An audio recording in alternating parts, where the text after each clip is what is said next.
Good morning, everyone. Thank you all for coming. Today I want to set out the steps we in government, and you in business, the public sector and the voluntary sector should take in order that we can make sure that the United Kingdom goes from strength to strength, even in the unlikely event that we do not reach a negotiated deal with the European Union. I'm just back from Brussels after a further round of negotiations with Michel Barnier. We're stepping up the pace and the intensity of our negotiations, and I'm confident that a good deal is within our sights. That remains our top priority. It remains our overriding priority. So before I talk about planning for no deal and the technical notices that we're publishing today, I want to reaffirm what we expect the negotiations to deliver. A good deal with our EU friends, one that works in our mutual interests, and a deal that recognises our shared history and values, but also provides a strong and sustainable foundation for our future relationship. So yes, winding down our membership of the EU, but maintaining our close trading relationship, building on our operational security cooperation, and sustaining the networks of cooperation from research to student exchanges, which we prize on all sides. I'm still confident that getting a good deal is by far the most likely outcome. The vast majority, roughly 80% of the withdrawal agreement has now been agreed, and we're making further progress on those outstanding separation issues. And of course, those settled issues include our agreement on citizens' rights, so that 3.5 million EU citizens living in the UK and the 1 million Brits living in the EU have their rights assured and can carry on living as they do now. Now, on the basis that nothing is agreed until everything is agreed, we've agreed the financial settlement. And we've also agreed the terms of an implementation period to give businesses the clarity and a sensible lead time to adjust to the changes that Brexit will bring, whilst also making sure that people can feel confident that there is some finality to the whole process of leaving the EU. On Tuesday, I met with Michel Barnier in Brussels for the third time since my appointment. We made progress on those outstanding separation issues. We continued our focus on the incredibly important issue around Northern Ireland, and I explained further the UK proposals on our future relationship based on the white paper that we published in July, addressing our future economic partnership, as well as the security cooperation that we want to continue to protect all of our citizens. I'm pleased we've now agreed with the EU to continuous negotiations, as I've been arguing for, to energise the final phase of the diplomacy and to reach a deal that is in both sides' interests. If, as I expect, the EU responds with the same level of ambition and pragmatism, we will strike a strong deal that benefits both sides.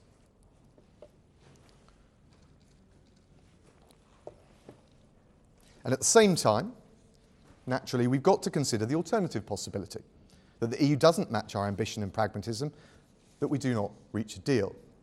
But let me be clear about this. It is not what we want, and it's not what we expect. But we must be ready. We have a duty as a responsible government to plan for every eventuality. And to do this, we need to have a sensible, responsible, and realistic conversation about what a no-deal situation really means in practice. For citizens, for businesses, for public sector bodies, for NGOs, and we also need to take some steps now so we can avoid and mitigate those risks that arise. So today we're publishing the first 25 in a series of technical notices. They're designed to inform people and businesses in the UK about what they may need to do if we don't reach a deal with the EU. The notices are practical and proportionate. They prioritise stability for our people, our businesses, and for our country. They're part of a common-sense approach to planning for a no-deal Brexit, and they underline our resolve, whatever the outcome of the negotiations, to chart our own course in collaboration with friends abroad to deliver on Brexit in a way that serves the best interests of the British people. In the notices themselves, we set out clear steps that public institutions, companies and people should take, or consider taking, in order to avoid or mitigate or manage the risk of any potential short-term disruption. The overarching aim of the notices is to facilitate the smooth continued functioning of business, transport, infrastructure, research, aid programmes, and funding streams that have previously come from the EU. In some cases, it will mean taking unilateral action to maintain as much continuity as possible, at least in the short term, in the event of no deal, and irrespective of whether the EU reciprocates in practice. Let me just give you one example of what I mean by that. The batch testing of medicines. At the moment, they only need to go through one set of checks, either here in the UK or in the EU, in order that they are deemed safe to be used by patients, and that's by virtue of our participation in the European regulatory network. Now, in a no-deal scenario, the UK won't be a participant in the European regulatory network that supports this process, but we don't want delays or disruption to supplies from the EU. So we propose accepting the testing and safety approvals of existing medicines if they've been carried out by a member state regulator. Now that's just one illustration of what we would do in a pragmatic way, unilaterally if we were required to do so. It's a sensible approach for two reasons. First, it simplifies the planning for those businesses that are exporting from the EU by avoiding the need at short notice to adapt to new regulations. Secondly, it minimises any potential disruption for UK businesses or consumers on that particular source of supply, in this case, medicines from the EU. Now, of course, given that we start from a position of common rules, we would also hope, and I think expect, in good faith between close partners, that the EU would recognise medicines from this country with our regulatory approval. But in the no-deal scenario, we can't guarantee it. Now, more generally, whilst we may choose to take this approach to achieve continuity and stability in the short term, let's be clear about it, we'll be outside the EU. We will be free to diverge, but we would only do so when we are ready, on our terms, in the UK national interest, when it's right for the British people. Now, the reason I took the job of Brexit Secretary is because at this crucial moment in our history, I want to see the UK leave the EU in the best possible way. Preferably with a deal, but prepared on any eventuality to manage the risks and grasp the opportunities of life outside the EU. When I was appointed, the Prime Minister and I discussed the importance of stepping up our no-deal preparations. And with 7 months to go until we leave, we need to pick up that work so that our plans are properly in place in time. And that will enable us to build on the substantial preparations that have already been made over the last 2 years. And I'd like, if I may, just to set a few of them out. First of all, working with Parliament, we've put in place the legislation we need. That includes the EU Withdrawal Act that enables us to take back control of our laws whilst guaranteeing that our exit from the EU is smooth and orderly. We've passed legislation that the UK, to make sure that the UK has the legal powers it needs to support British truckers to continue operating internationally.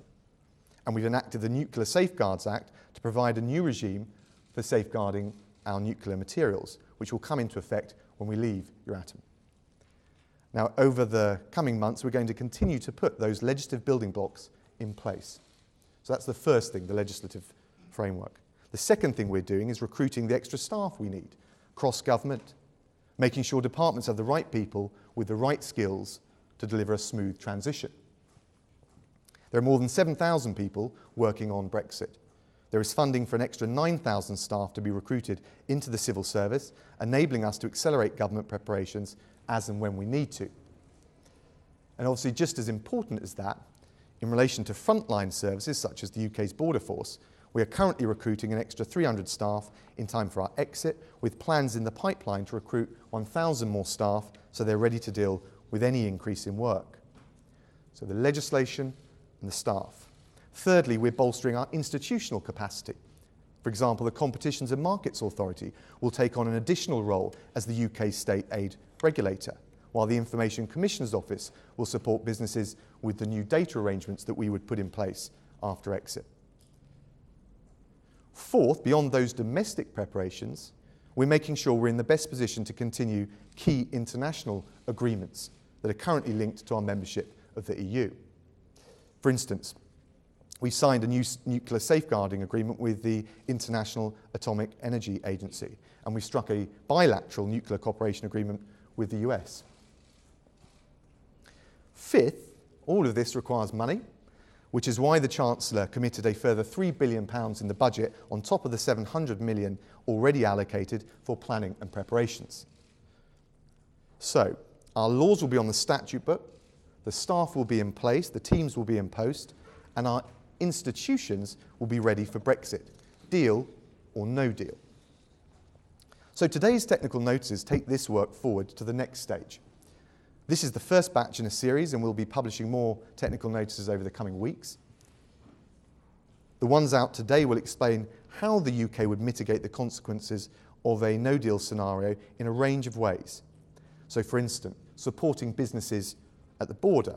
The technical notice entitled Trading with the EU if there's no deal, published today, sets out how we would ensure that on day one there will be a functioning customs, VAT and excise system, giving advice to businesses on how they will need to make import and customs declarations, register for a UK economic operator registration and identification number, or make safety declarations on goods being moved between the EU, from the EU to the UK. Next, the technical notice on workplace rights explains the steps we are taking to transfer all EU legislation into UK law in time for exit.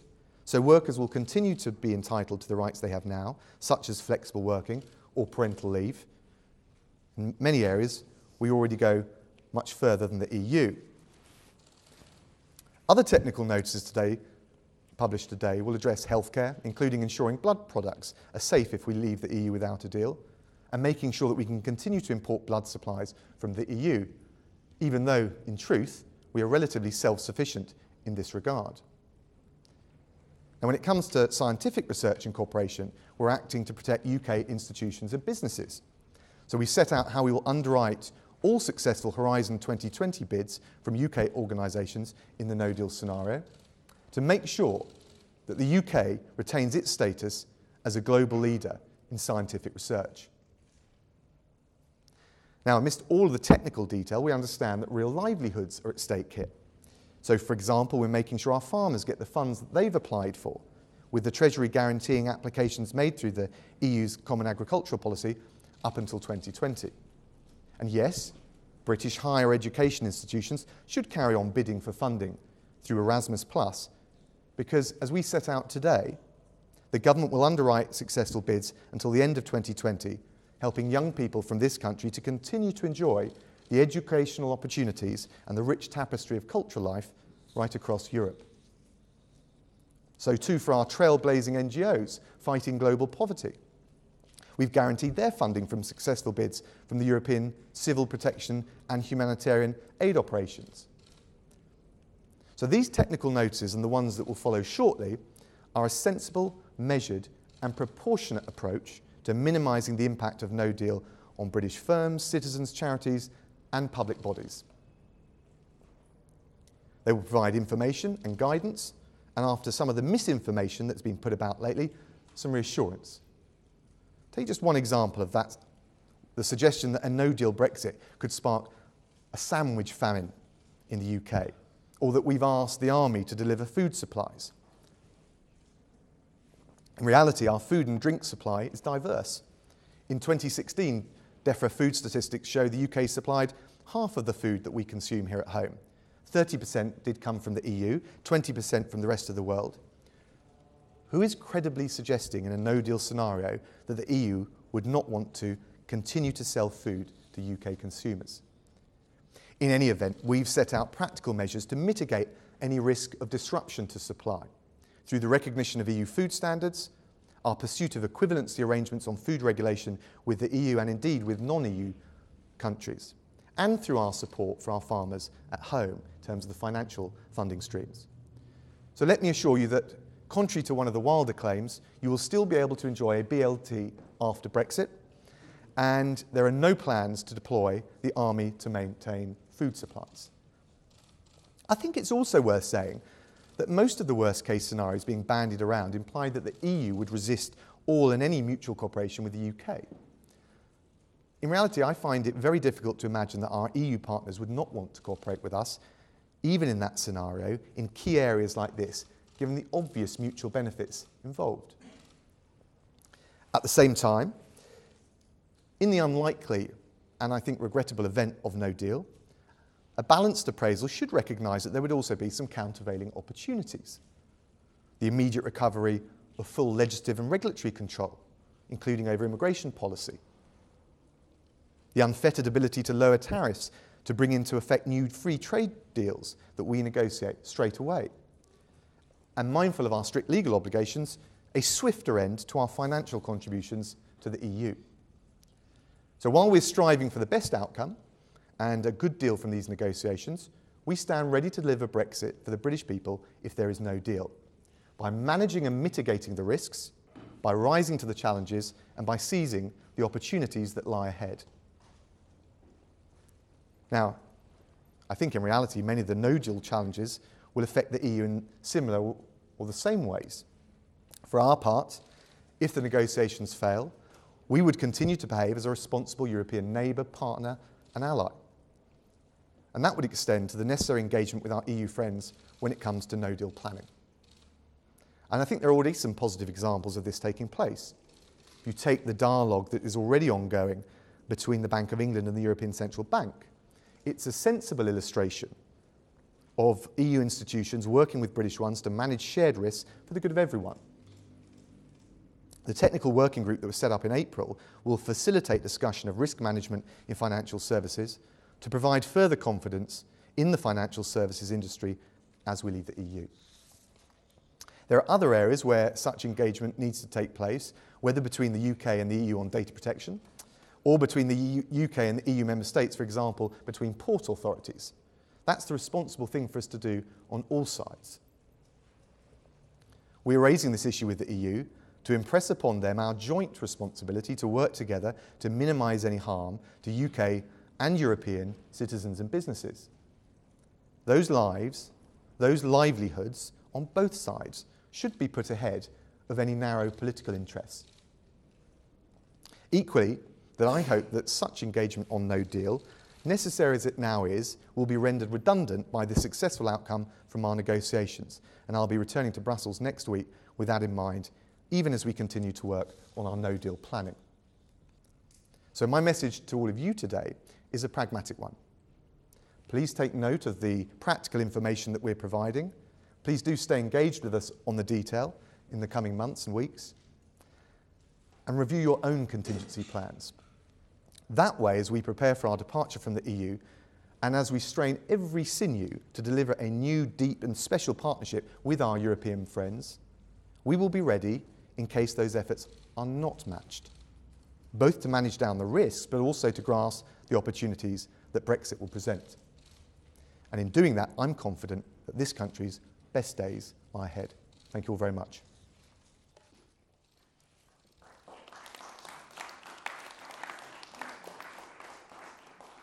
I'm very happy to take some questions. Can I ask for one each? And I'm going to start with the journalist, Beth Rigby. Mr. Raab, you were a Brexiteer who promised a better future outside the EU. No deal options, anything but. What do you say to those colleagues who will dismiss all of this as another iteration of Project Fear? And do you hope these papers will convince them to back the Prime Minister's proposal? And one other thing I may, you've got just 6 months to do a deal. How are your stress levels? Stress levels are fine. But look, the truth is, as I said, I've been out in Brussels this week talking to Michel Barnier. We'll be back next week. We're having an extended negotiation next week. I've been very keen to pick up the pace of the negotiations. So we're absolutely committed to this and we're making progress all the time. There are certainly some outstanding issues, but we're making progress. And I'm confident that a good deal is within our sights. Equally, we have to prepare for the possibility, at least, that the talks don't reach the conclusion that we want. And I think what you're seeing today is not the start of our no-deal planning, but the continuation, because it needs to become more engaged with the public because of the stakeholders that need to be in receipt of guidance and advice. And what we've got is a sensible, balanced approach which looks at the risk, but I hope puts them in some kind of context and demonstrates that we can avoid, mitigate or manage them at the same time as making a success of Brexit in the broader sense that I described in my opening speech. John Pienaar, BBC. Mr. Raab, do you accept that a no-deal Brexit would leave the country worse off and not better off. And the only question is by how much. And if I may, as a Brexiteer and a leaver, you're asking Brussels to back off from red lines, and if there's no deal, to cooperate in the way that you want. Did you always envisage that so much of your Brexit plan would rely on wishful thinking? So firstly, in relation to the negotiations, I'm absolutely clear that the UK will be better off outside of the EU in any scenario over the long term, but I recognise the risks of the short term, and these technical notices are about taking a balanced, sober assessment of that and working out the practical ways to make it work. In relation to the negotiations, I always thought this would be a challenging negotiation because you've got two sides. But as I said in Brussels, and I confirm now, we're going into this with energy and ambition. You can see that in the white paper. We're showing the flexibility and the compromises that need to be made, and if that's matched on the EU side, and I've got every reason to believe it can and should be, then we'll get a deal. Libby. Libby Vina, ITV News. Secretary of State, Brexit was sold to businesses in Britain as something that would liberate them, make their job easier. But looking at these papers, they're effectively a red tape bonanza that impose all sorts of restrictions on businesses. What would you say to business about the prospect of a no deal? Are they really going to be able to thrive in that environment? And secondly, haven't you actually left all British citizens living in the EU in the lurch, because this scenario suggests they might not even be able to access their bank accounts, their pensions wouldn't in fact be paid? Well, in terms of businesses, of course, the majority of businesses don't export to the EU, but for those that do, and we want to see more businesses exporting, not just to the EU, but to the growth opportunities around the world, from Asia to Latin America. Yes, of course, in relation to those in the current trading links with the EU, there'll be some extra regulatory changes that they'll need to be advised of. The sensible thing to do is to give practical advice and work with them to make that a success. But of course, outside of the EU, there'll be all sorts of other opportunities. But this is inside the EU. There's all sorts of things, customs declarations for all exports, all imports. No, I get that, Libby. I get that. But the point I'm making is, yes, we'll need to make sure as we trade with the EU, in the unlikely eventuality that there's no deal scenario, that we give practical advice in the same way as businesses exporting to other countries where we don't have a free trade arrangement. But there are also opportunities, whether it's around regulatory control, the growth opportunities from signing free trade deals with the Asian markets or the Latin American ones. And on citizens, well, we'll be working very carefully with the EU, and we've had success in terms of the withdrawal agreement about securing the rights of British nationals over on the continent and EU nationals here. And if we leave with no deal, we were going to make sure that we provide as much reassurance, as much practical support to British expats abroad. And if you look at the technical notices, there's a series of information and guidance about how we will do that. But you can't guarantee they can access. I've given you three. It's incredibly serious for people who are living abroad. Very well. Well, in terms of contractual arrangements overseas that will then change because we're not considered strictly an EU member state, you're right that there'll be a change, and what we'll do in a no-deal scenario is work in good faith and a spirit of cooperation with our EU friends. And of course, those challenges will be there on the other side as well. So I would think that was a practical issue that we ought to be able to resolve. Francis Elliott from The Times.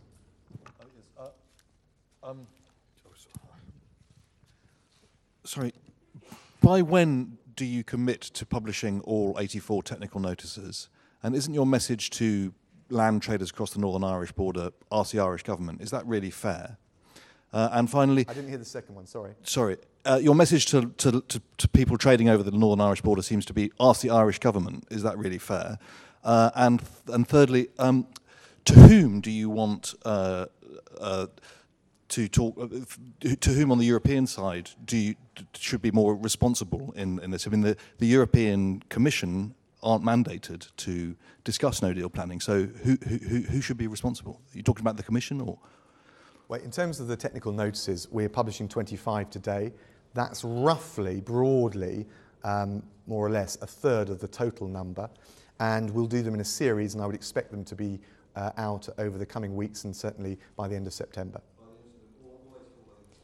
And in relation to Northern Ireland businesses, that's not the advice we're giving, and if you look at the technical notices, I think it's very clear. We're trying to give practical advice, reassurance, and of course, we'll keep talking in the eventuality of no deal with not just the EU, but with member states. So what we're trying to do is make sure people have the information they need, the lead time they need, and some guidance about the practical way through some of the difficulties in the unlikely eventuality that we don't get a deal. Harry from The Sun. Thank you, Secretary of State. You admit in the technical notices here that the fate of banks, British firms and British pensioners relies on a reciprocal deal from the EU. What happens if you don't get it? And secondly, aren't you just admitting that in reality there is no such thing as no deal, because your no deal scenario planning is to forge a deal with Brussels?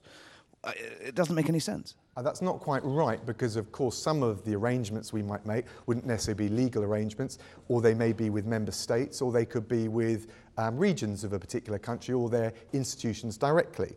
I think there is good reason to think that even in a no-deal scenario there would be good faith and enough cooperation on both sides. Why? Because, well, I mean, if you look at the example of pensioners which you give, it's hardly in the interests of southern Spain to do harm to the UK pensioners out there. And what you would expect, and I'm confident that we would see, even in the unlikely outcome of no deal, is actually cooler heads prevailing and the kind of practical cooperation to make sure that contractual issues, whether they're pensions or otherwise, are navigated through. Otherwise, in any event, you would fall back on the general rules of international law, including private international law. There are 250,000 British pensioners, 250,000 British pensioners living in the EU, and 18,000 EU citizens over 65 living in this country. But I don't think realistically you're suggesting, I'm not sure you're even suggesting, the EU would sell out theirs in order to gain some sort of vindictive advantage over the UK. I personally don't think that attributing those kind of intentions to the EU is either right or would come to pass. So, Chris Hope, Telegraph. Chris Hope, Telegraph. Dominic, two quick questions. Why not warn consumers and firms in the European Union about the risks of a no deal to them? Why all these warnings facing Britons? And you mentioned the safety of the BLT sandwich, which we all applaud. These documents are aimed mainly at companies. What can Britons at home do to prepare for a no deal? Should they sit tight and hope? I don't think there's a huge amount. For the vast majority of consumers in this country, there's not going to be much change at all if it's noticeable. But the issue is around businesses, whether they're exporting, particularly the ones that are exporting. In relation to businesses importing or consumers, things like the approach to batch testing will allow a seamless approach, and that's something within our control. In relation to the EU no-deal planning, I've raised this with Michel Barnier. We have got some good illustrations, and I mentioned them in my speech, where the EU institutions and the UK are working together. We probably need to see a bit more of that. But look, I'm focused on the negotiations. We had a good week this week, and I'm looking forward to making more progress next week. I'm going to go on and take... Is there any European journalists that would like to ask a question? Oh, no, Rob, not quite. Not quite. Gentleman there, so I don't know your name. Yes. On the Irish border, in the paper on trade, you talk about engagement on arrangements for trade across the land border. Are you envisaging here that there would be a special arrangement for trade across the land border, and the trade between Ireland and the rest of the UK would operate essentially the way that it would with any other EU member state? And secondly, is it your view that the Belfast Agreement obliges the governments of the UK and Ireland to reach such a special arrangement? Well, look, the technical notices set out the practical information that we think Northern Ireland businesses should look at. I think we're saying very loud and clear that we will not allow anything to disrupt the terms of the Belfast Agreement, and that we wouldn't return to any form of hard border at the border. And that's a clear commitment, and we've got no intention of relenting from it.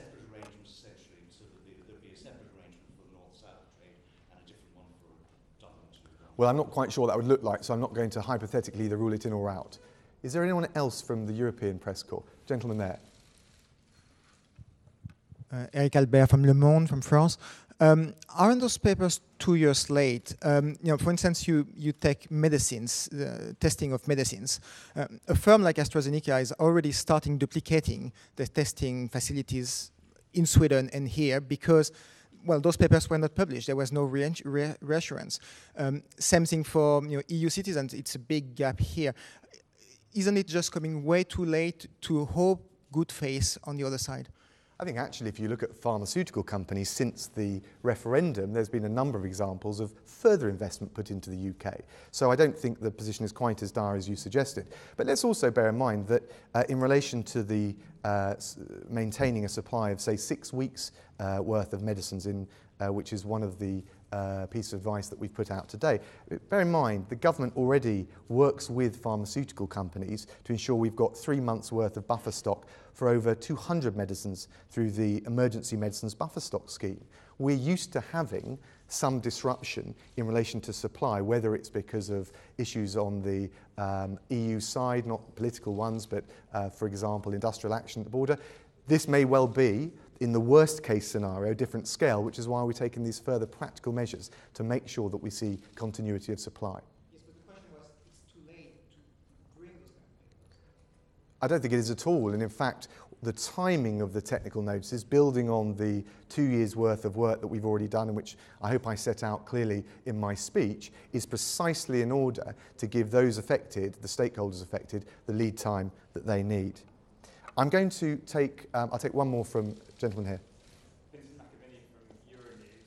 You said that the army won't be used for food distribution, but a leaked report said the RAF would be used to continue the supply of medicines. Are you willing to rule that claim out? And secondly, what do you make of the boss of Amazon having said that no deal could lead to civil unrest in this country?